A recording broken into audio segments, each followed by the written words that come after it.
Le doy la bienvenida a Fabián Gómez, maestro en Seguridad Pública e Inteligencia y especialista en Seguridad Nacional. Fabián, qué bueno que nos acompañas, bienvenido.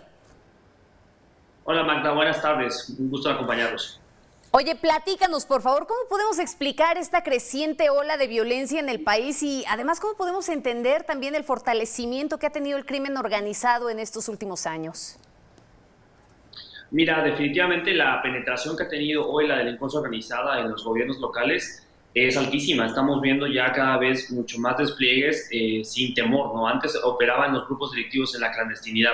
Definitivamente antes podíamos observar que ellos operaban de noche o que actuaban al margen de ciertas limitantes que el Estado establecía. Hoy los vemos frontales, hoy los vemos abatiendo a nuestros elementos de seguridad pública, hoy los vemos abatiendo a nuestros políticos, a dirigentes políticos, atentando, como lo están pasando en estos momentos, contra secretarios de seguridad pública de la capital de la Ciudad de México, y eso es el reflejo de haber soltado el mando de la seguridad.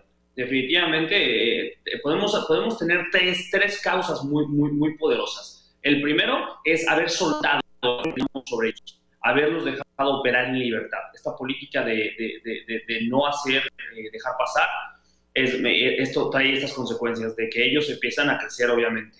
La segunda causa es la corrupción y la penetración que han tenido ellos en estructuras políticas. Hoy mucha gente decía que no tenían ellos alcances o intereses políticos. Hoy estamos viendo que están interesados en controlar territorios y ya no solamente controlarlos de manera táctica, es decir, a través de la violencia, sino controlarlos a través de colocar ellos a sus propios dirigentes políticos, a sus presidentes municipales, incluso a sus gobernadores. Hay gobernadores inmiscuidos en delincuencia organizada. Y la tercera causa que podemos ver es la consecuencia de la pulverización de la delincuencia organizada. Hoy estamos pagando la factura de haber seguido la estrategia Kingpin, que significa detener a los grandes cabezas solamente y no tocar a las estructuras. Hoy esas estructuras que se pulverizaron se volvieron más violentas, se volvieron mucho más agresivas para poder tomar ese liderato que quedó vacío por haber detenido solamente al capo. Entonces, los remanentes generan violencia para controlar al grupo delictivo que quedó sin cabeza. Y esto generó que estamos viendo lo que está pasando en nuestro país. Un descontrol de la violencia, un incremento no solamente de la presencia, sino también de los niveles de violencia. Fabián, dime una cosa, de pronto parecería que las autoridades pues han sido rebasadas. A ver, da la impresión de que hoy el trabajo sucio nos lo está haciendo Estados Unidos y no precisamente las autoridades mexicanas. Lo veíamos ahora pues con este anuncio que se hace en donde señalan directamente a integrantes del cártel Jalisco Nueva Generación, pero les ponen nombre. A ver, ya se sabía que habían estado involucrados pues integrantes del cártel Jalisco Nueva Generación en el atentado de Omar García Harfuch, pero salió Estados Unidos y le puso nombre y apellido a cada una de las personas que pudo haber estado vinculada con estos hechos. ¿Qué pasa en ese sentido? ¿Estamos de brazos cruzados? ¿Es Estados Unidos el que está haciendo el trabajo sucio?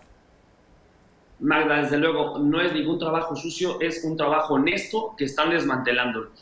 Honesto es una palabra muy aventurada porque Estados Unidos no deja de ser un cómplice también de lo que estamos viviendo en la América Latina respecto a la delincuencia organizada. Pero definitivamente Estados Unidos está haciendo lo que no estamos haciendo nosotros, que es desarticular los grupos delictivos organizados de forma integral.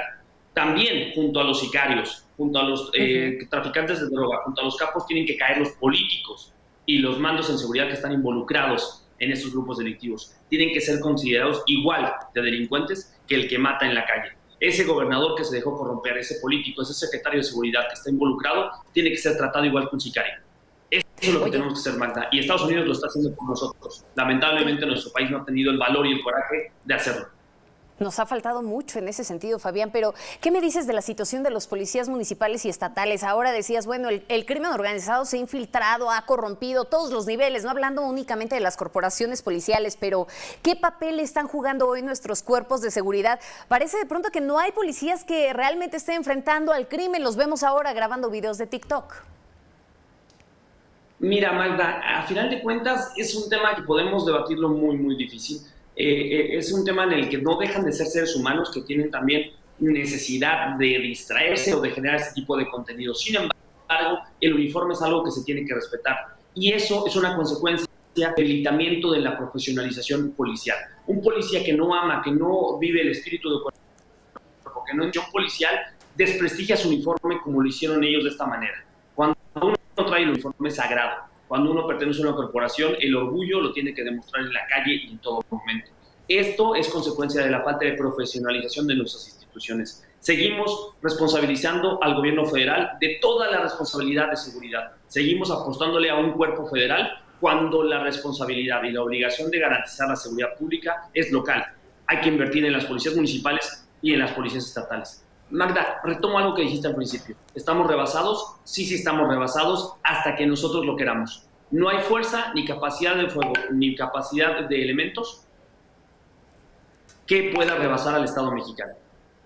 Híjole, qué lamentable y qué duro es escuchar esta parte, ¿no? Sobre todo cuando pensamos también en algunos casos escandalosos que hemos tenido en el país y lo vimos justamente con el ataque a Omar García Harfuch, con el asesinato de un exgobernador, ¿no? Además, también podríamos retomar el caso de Ovidio Guzmán, de la familia Levarón. Vemos cómo poco a poco el crimen organizado va creciendo y bueno, no hay estrategia que esté dando resultado hasta este momento. ¿Hacia dónde vamos en un año tan complejo, tan convulso como este, que es además un año electoral? Magda, es que no hay estrategia que funcione porque simple y sencillamente no hay estrategia. Estamos haciendo lo mismo que venimos haciendo hace muchos años, esperando diferentes resultados. Y tú sabes que de esa fórmula no hay éxito. Si tú haces lo mismo que estás haciendo siempre, vas a obtener los mismos resultados de siempre.